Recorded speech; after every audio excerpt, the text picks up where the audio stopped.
আমি ছেড়েই দিতে রাজি আছি সুসভ্যতার আলো। আমি চাই না হতে নববঙ্গের নবযুগের চালক।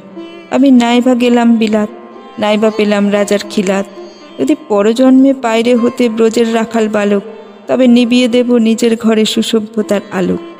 যারা নিত্য কেবল ধেনু চড়ায় বংশীবটের তলে, যারা গুঞ্জা ফুলের মালা গেথে পরে পরায় গলে, যারা বৃন্দাবনের বনে সদাই শ্যামের বাঁশি শোনে, যারা যমুনাতে ঝাঁপিয়ে পড়ে শীতল কালো জলে, যারা নিত্য কেবল ধেনু চড়ায় বংশীবটের তলে।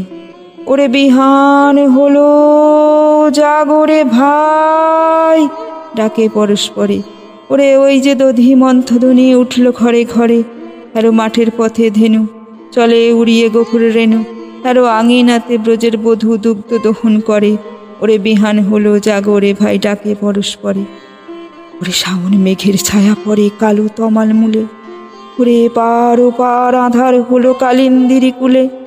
ঘাটে কোপাঙ্গনা ডরে, কাঁপে খেয়া তরির পরে। হ্যাঁ কুঞ্জবনে নাচে ময়ূর কলাপখানি তুলে। ওরে শ্রাবণ মেঘের ছায়া পড়ে কালো তমাল মূলে।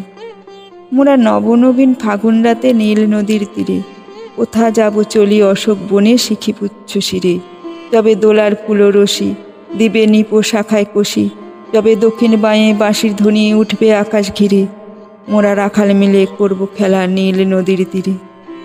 আমি হব না ভাই নববঙ্গে নবযুগের চালক। আমি জ্বালাবো না আধার দেশে সুসভ্যতার আলো। যদি ননি ছায়ার গায়ে কোথাও অশোক নিপের ছায়ে, আমি কোনো জন্মে পারি হতে ব্রজের গোপ বালক, তবে চাই না হতে নববঙ্গে নবযুগের চালক।